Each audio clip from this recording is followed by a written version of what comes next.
Et celui qui sonde les cœurs connaît la pensée de l'Esprit, parce que c'est selon Dieu qu'il intercède en faveur des saints. Romains 8, 27.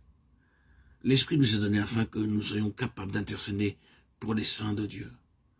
Dans les jours de la fin, l'ennemi sera très actif. Et il fut précipité, le grand dragon, le serpent ancien, appelé le diable et Satan, celui qui séduit toute la terre. Il fut précipité sur la terre. Et ses anges furent précipités avec lui. Et j'entendis dans le ciel une voix forte qui disait, « Maintenant, le salut est arrivé, ainsi que la puissance, le règne de notre Dieu et l'autorité de son Christ. Car il a été précipité l'accusateur de nos frères, celui qui les accusait devant notre Dieu jour et nuit. Ils l'ont vaincu à cause du sang de l'agneau et à cause de la parole de leur témoignage. Et ils n'ont pas aimé leur vie jusqu'à craindre la mort. C'est pourquoi réjouissez-vous, cieux, et vous qui habitez dans les cieux. Malheur à la terre et à la mer, car le diable est descendu vers vous, animé d'une grande colère, sachant qu'il a peu de temps. Quand le dragon vit qu'il avait été précipité sur la terre, il poursuivit la femme qui avait enfanté le fils. Et les deux ailes du grand aigle furent données à la femme, afin qu'elle s'envole au désert vers son lieu où elle est nourrie un temps, des temps et la moitié d'un temps, loin de la face du serpent. Apocalypse 12, 9, 14. Dans les jours de la fin, le diable utilise 3 armes contre le peuple de Dieu. Il est le séducteur, deuxièmement, il est l'accusateur, et troisièmement, il est le persécuteur. Et il fut précipité le grand dragon, le serpent ancien, appelé le diable, et Satan, celui qui séduit toute la terre. Il fut précipité sur la terre, et ses anges furent précipités avec lui. C'est la première arme que le diable utilise, séduire le peuple de Dieu. Deuxièmement, et j'entendis dans le ciel une voix forte qui disait, « Maintenant le salut est arrivé, ainsi que la puissance, le règne de notre Dieu, et l'autorité de son Christ. » Et troisièmement, quand le dragon vit qu'il avait été précipité sur la terre, il poursuivit la femme qui avait enfanté le fils. Le diable, en tant qu'accusateur, accuse le peuple de Dieu, ses serviteurs et ses saints. Vous seriez surpris si vous saviez combien de gens le diable utilise pour accuser faussement le peuple de Dieu. Parfois, ils disent d'horribles choses uniquement pour amener le trouble. Ainsi, le diable a le pouvoir d'être un tentateur, un séducteur et un persécuteur. Ainsi, nous pouvons intercéder pour ces gens. Il m'a été rappelé encore et encore, avec un fardeau sur mon cœur, d'intercéder pour celui-là et celui-là, ceci par le moyen d'un travail persévérant dans la prière.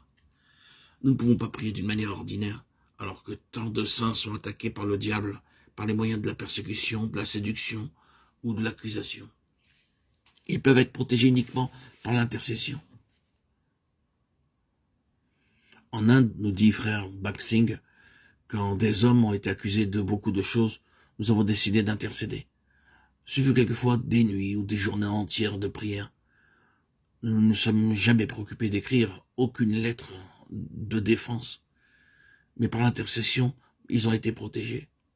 La parole de Dieu dit que c'est seulement par l'intercession que nous pouvons les secourir. Ésaïe 54, 17. Ne perdez donc pas votre temps à écrire des lettres pour vous défendre, et ne perdez pas non plus votre sommeil. Prenez un bon repas, mais allez dormir, mais intercédez pour eux. Par l'intercession, nous proclamons la protection de Dieu pour ceux qui ont été attaqués par le diable, que ce soit par l'accusation, la séduction ou la persécution.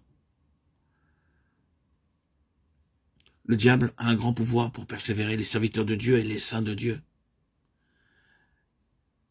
Et il les persécute